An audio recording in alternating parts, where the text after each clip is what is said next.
नमस्कार दोस्तों, स्वागत है आपका आज के को नए महत्वपूर्ण वीडियो में। तो ये वीडियो आपके लिए अति महत्वपूर्ण होने वाली है। जिस भी स्टूडेंट ने नेशनल फर्टिलाइजर्स निगम लिमिटेड यानी एनएफएल का जो नॉन एग्जीक्यूटिव पोस्ट का एग्जाम आपने 7 से लेकर 21 दिसंबर के बीच में अपना एग्जाम दिया था, तो उन सभी के लिए अति महत्वपूर्ण यहाँ पर सूचना जारी कर दी गई है। आपके री एग्जाम से संबंधित एनएफएल के द्वारा ऑफिशियल सूचना यहाँ पर जारी की है। तो यहाँ पर कुछ इंपॉर्टेंट यहाँ पर इन्होंने टर्म एंड कंडीशन भी रखी है। तो वो क्या टर्म एंड कंडीशन है, सभी जानकारी इस वीडियो हम देखने वाले हैं। साथ ही इसकी जैसे भी कोई और अपडेट आती है जिसका इसका एग्जाम, और साथ ही यहाँ पर आपकी देखिए तो यहाँ पर आपकी जो एग्जाम की री एग्जाम की डेट है, टेंटेटिव डेट भी यहाँ पर जारी कर दी है। तो चलिए यहाँ पर इंपॉर्टेंट जानकारी को पहले हम पूरी देख लेते हैं। उसके बाद आपको क्या करना है, आगे प्रोसेस आपको हम एक एक जानकारी यहाँ पर समझ लेते हैं। तो आप सभी से एक ही रिक्वेस्ट है कि चैनल पर आप पहली बार विजिट कर रहे हैं तो चैनल को सब्सक्राइब करके बेल आइकन प्रेस करके जरूर रखिए। इससे संबंध जैसे कोई अन्य अपडेट आएगी तो आपको इसी चैनल पर वीडियो के माध्यम से जानकारी मिलती रहेगी। साथ ही जानकारी आपको पसंद आए तो वीडियो को लाइक जरूर कर दीजिए। तो यहाँ पर देखिए अभी इसकी जो ऑफिशियल वेबसाइट है यहाँ पर तो कुछ अपडेट नहीं आया है, लेकिन जो आपका रजिस्टर्ड मोबाइल नंबर है जब आपने फॉर्म फिल किया था और जो आपने ईमेल आईडी फिल की थी तो उस पर आपको ईमेल आईडी पर सब यहाँ पर इंस्ट्रक्शन दी गई है। तो चलिए पहले हम ईमेल आईडी पर जो मैसेज आया है उसको हम पढ़ के आपको दिखा देते हैं। उसके बाद आपको क्या करना है वो आगे प्रोसेस हम यहाँ पर देखेंगे। तो हमने ईमेल आईडी का जो ईमेल आईडी है इसका स्क्रीनशॉट ले लिया। अब यहाँ पर ध्यान से देखिए, यहाँ पर देखिए आपको, और आप सभी के लिए आप चेक कीजिए तो ईमेल आईडी भी सबको मिलेगा, लेकिन यहाँ पर आपको जानकारी यहाँ पर टर्म एंड कंडीशन आपको समझ लेना आवश्यक है, नहीं तो आपको सबसे ज़्यादा प्रॉब्लम यहाँ पर होने वाली है। तो यहाँ पर देखिए एनएफएल रिक्रूटमेंट कंडक्ट ऑफ री एग्जाम कंसेंट रिक्वायर्ड, यहाँ पर देखिए कुछ 6:45 पर इन स्टूडेंट के लिए ईमेल आया है, तो उनका ही हमने ये स्क्रीनशॉट यहाँ पर ले लिया है। अब यहाँ पर देखिए आपका यहाँ पर नाम दिखेगा। अब यहाँ पर समझिए सबसे important, due to administrative reason it has been decide to conduct a re examination for the post of junior chemical engineer. अब कहने का मतलब है आपने जितनी पोस्ट के लिए अप्लाई किया है तो वहाँ पर आपको सभी पोस्ट का यहाँ पर आपको दिख रहा होगा। इन्होंने सिर्फ इसी पोस्ट के लिए अप्लाई किया है तो उनका ये दिख रहा है, junior assistant grade 2 chemical lab for all candidates who have appeared for the exam on December 2024, जो अपने 2 दिसंबर 2024 में आपका एग्जाम अपीयर हुई थी। तो in this regard be wish to notify the following. अब यहाँ पर सबसे इंपॉर्टेंट जानकारी यहाँ पर देख लेती है। तो यहाँ पर कुछ यहाँ पर टर्म एंड कंडीशन भी रखी गई, तो इनको आपको समझ लेना अति आवश्यक हुआ, नहीं तो आपको पूरी मेहनत यहाँ पर खराब हो सकती है।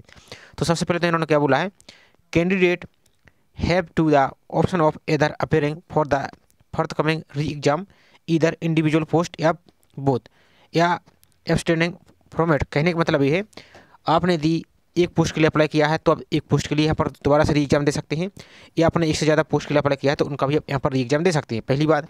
दूसरा, if the candidate bends to appear for the re examination has her earlier appearance in the exam conduct already become null and void and the marks of the re exam will be taken into account.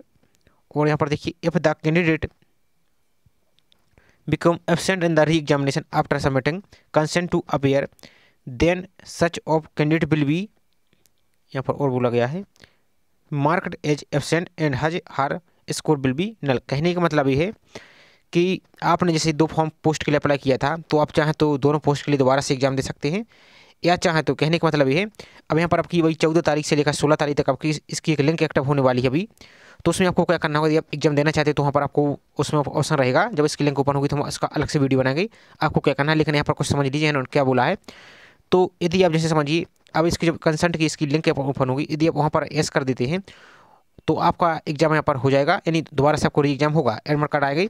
अब समझिए इन्होंने क्या बोला है, यदि इसके exam को आप एस कर देते हैं यानी फॉर्म में दोबारा से री एग्जाम के लिए, और लेकिन आप एग्ज़ाम नहीं देते हैं, आप एब्सेंट रहते हैं, तब आपके यहाँ पर जो मार्क्स हैं वो काउंट नहीं की, यानी जो पहले आपने एग्ज़ाम दिया है उसके मार्क्स आपके यहाँ पर काउंट नहीं होंगे और आप एब्सेंट माने जाएंगे। नहीं आया समझ में तो दोबारा से समझिए। कहने का मतलब ये है कि आपने जो पहले एग्जाम दिया था वो अभी मार्क्स उनके पास सेव हैं आपके, यदि आप एग्जाम नहीं देते हैं तो वही आपके मार्क्स आपके माने जाएंगे और आपका उसी के बेस पर रिजल्ट आएगा। लेकिन यहाँ पर आपकी 14 तारीख से लेकर 16 तारीख तक आपकी लिंक जो ओपन हो रही है, इसमें अभी आप यदि एस कर देते हैं कि हम दोबारा से एग्जाम देना चाहते हैं, लेकिन एस करने के बाद अब फिर एग्जाम में आप शामिल नहीं होते हैं, तब आपको एब्सेंट माना जाएगा और आपका रिजल्ट नहीं आएगा। ये इन्होंने इतनी लाइन में यहाँ पर बोला है, और क्या बोला है वो देख लेते हैं। यहाँ पर हम आप इसको शॉर्ट में पढ़ा रहे हैं, आप चाहें तो इसको इंग्लिश में पूरी जानकारी को अच्छी तरीके से पढ़ा सकते हैं।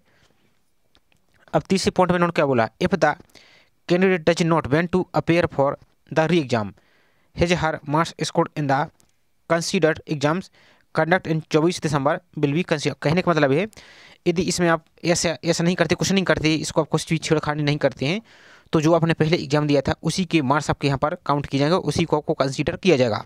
ये दोनों अवसर से समझ लेना है और सावधानी से यहाँ पर आपको करना है। अब चौथा पॉइंट इन्होंने क्या बोला वो देख लेते हैं हम। तो चौथा पॉइंट में इन्होंने अब क्या बोला है यहाँ पर ध्यान से समझ लीजिए। In case a candidate does not choose any preference then has या her marks scored in the considered exam conducted in 24 December वाला विल बी कंसीडर। कहने का मतलब है यदि आप कुछ भी यहाँ पर नहीं करते हैं, आप कोई भी प्रेफरेंस यहाँ पर नहीं देते हैं, प्रेफरेंस का मतलब है कि हम यहाँ पर दोबारा से ऐसा नहीं करते हैं कि हम दोबारा से एग्जाम देना चाहते हैं, यदि ऐसा आप नहीं करते हैं तो जो आपने दिसंबर में हमने एग्जाम दिया है वही यहाँ पर आपके मार्क्स कंसीडर किए जाएंगे और उसी के बेस पर आपको एग्जाम लिया जाएगा। अब आप समझ सकते हैं कि बहुत सी यहाँ पर आप सभी को पता होगा कि यहाँ पर पेपर लीक का मामला आया था और कुल मिला के फर्जीवाड़ा का मुद्दा यहाँ पर था, इसलिए यहाँ पर 2 ऑप्शन दिए जा रहे हैं। तो अब आप अपनी सुविधा अनुसार अपने देख सकते और यहाँ पर देख लीजिए the re exam tentatively happen on the 9 March. जो आपका री एग्जाम है आपका 9 मार्च को टेंटेबल इसकी डेट लगी हुई है और no normalisation of score will be done. आपको इस पर कोई भी नॉर्मलाइजेशन नहीं होगा और the city of the test centre will be remain the same and the option for change of centre is not यहाँ पर क्या बोलो परमिटेड। तो आपने जिस सिटी में एग्जाम दिया था वही सिटी में आपको एग्जाम देना होगा, आप एग्जाम सेंटर को चेंज यहाँ पर नहीं कर पाएंगे।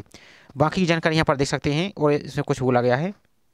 तो यहाँ पर देखिए आपको to confirm your participation in re exam please log in your application portal using the following link. आपको यहाँ पर लॉग इन करने की लिंक दिख रही है और यूर कंसेंट फ्रॉम 14 फरवरी से 16 फरवरी तक इसमें आप दे सकते हैं कि आप दोबारा से एग्जाम में शामिल होना चाहते हैं या नहीं होना चाहते हैं। यदि एग्जाम में आप सुबह शामिल होना चाहते हैं तो इसमें आप अपनी एस को एस कर सकते हैं और आपको एग्जाम देना होगा। यदि आप इसमें शामिल नहीं होना चाहते तो आपको ऐसा नहीं करना है। आपका जो पहले आपने एग्जाम दिया है 2000 दिसंबर में अपने 2024 में वही इसके मार्क्स काउंट हो जाएंगे। यदि बाई चांस आप गलती से यदि एस कर देते हैं और बाई चांस किसी गलती कारण से आप वहाँ पर एग्जाम देने नहीं पहुँच पाते हैं तब आपको यहाँ पर एब्सेंट माना जाएगा और आपका रिजल्ट नहीं आएगा। तो यहाँ पर सब कुछ दिया गया है, यहाँ पर इनके हेल्पलाइन नंबर भी दिए गए हैं। अब जैसे 14 तारीख की इसकी लिंक एक्टिव होती है तो उसके आपको कंसर्ट को यहाँ पर फिल करने का प्रोसेस बताएंगे कि आपको कैसे करना है और कैसे नहीं करना है। तो ये आपका ईमेल पर आया हुआ, आप सभी इसको चेक कर सकते हैं। और एक सेम मैसेज आपका इस प्रकार से शॉर्ट में आपको एसएमएस भी आया है, वो भी देख लीजिए, आपको वो भी दिखा देते हैं। और यहाँ पर पूरी जानकारी दी गई है, यहाँ पर इनका हेल्पलाइन नंबर भी दिया गया है, तो इन पर भी आप कॉन्टैक्ट कर सकते हैं और इनकी पर ईमेल आईडी भी दी गई है और यहाँ पर इनका ये दिया गया है। अब चलिए इसको लॉगिन कैसे करना है और इसका पहले एसएमएस को और देख लेते हैं हम। तो एक एसएमएस भी आया था, यहाँ पर देखिए dear candidate due to administrative reason reason will be held on. आपका जो भी आपके पोस्ट कोड है यहाँ पर देख सकते हैं, इसको आपको कंसर्ट को लॉगिन करके आपको इसको आपको फिल करना होगा। तो अभी तो इसकी लिंक एक्टिव नहीं हुई है, चलिए आपको हम लॉगिन करके दिखाते हैं। और इसकी लॉगिन करने के लिए हम आपको वीडियो को डायरेक्ट डिस्क्रिप्शन में दे देंगे, तो उस पर क्लिक करके आप डायरेक्ट इससे लॉगिन कर सकते हैं। तो इस प्रकार से इस पर आएंगे तो यहाँ पर आपको लॉगिन करने का ऑप्शन, आपको जो यूजर आईडी, अब ध्यान दीजिए यूजर आईडी कौन सी जिसमें आपने एडमिट कार्ड निकाला था, जो आपका एनएफ से लेकर आपका एनएफ है और जो भी आपका नंबर पूरा यहाँ पर आपको फिल करना है। और जो आपका पासवर्ड है, अब बाई चांस यदि आप पासवर्ड भूल चुके हैं तो आपको क्या करना है, यहाँ पर नीचे को देखिए यहाँ पर फॉरवर्ड पासवर्ड का ऑप्शन दिख रहा है, इस पर क्लिक करके अपने पासवर्ड को बना सकते हैं और यहाँ पर लॉगिन आप लॉगिन कीजिए। तो यहाँ पर अभी देखिए जैसे मैंने इसको डैशबोर्ड को लॉगिन किया है तो अभी तो आपको यहाँ पर कुछ भी शो नहीं हो रहा है, लेकिन 14 तारीख को जब लॉगिन कीजिए तो यहाँ पर आपका प्रेफरेंस देने का ऑप्शन आपको मिल जाएगा। तो उस पर आप अपनी सुविधा अनुसार कर सकते हैं और आपको जल्दबाजी में कुछ भी नहीं करना है। जैसे इसके कंसर्ट का आपका लिंक ओपन होगी तो उसका अलग से वीडियो बनाएंगे कि किस तरीके से करना है और आपको टर्म एंड कंडीशन आपको वीडियो में बता ही दिया और आपको भी पढ़ लेना है। ईमेल को लॉगिन करके आप ईमेल को ओपन कीजिए तो आपको देखने को मिल जाएगा। अब जिस स्टूडेंट को समझ में नहीं आ रहा है इंग्लिश में तो क्या कीजिए, उसको कॉपी करके आप गूगल ट्रांसलेट में जाइए तो हिंदी में भी आप पढ़ सकते हैं, सेम बात वही हिंदी में भी आपको देखने को मिल जाएगी। तो ये पूरी जानकारी थी, बताने का प्रयास किया गया है। आई होप जानकारी आपको पसंद आई होगी। जानकारी पसंद आई हो तो वीडियो को प्लीज़ ज़्यादा से ज़्यादा स्टूडेंट लाइक जरूर कीजिए। साथ ही चैनल को अभी तक सब्सक्राइब नहीं किया है तो चैनल को सब्सक्राइब करके इसी प्रकार की रेगुलर अपडेट पाने के लिए चैनल को सब्सक्राइब करके बेल आइकन प्रेस करके जरूर रखिए इसी प्रकार की जानकारी पाने के लिए। तो चलिए मिलते हैं इसी प्रकार से एक और नई जानकारी के साथ। जय हिंद।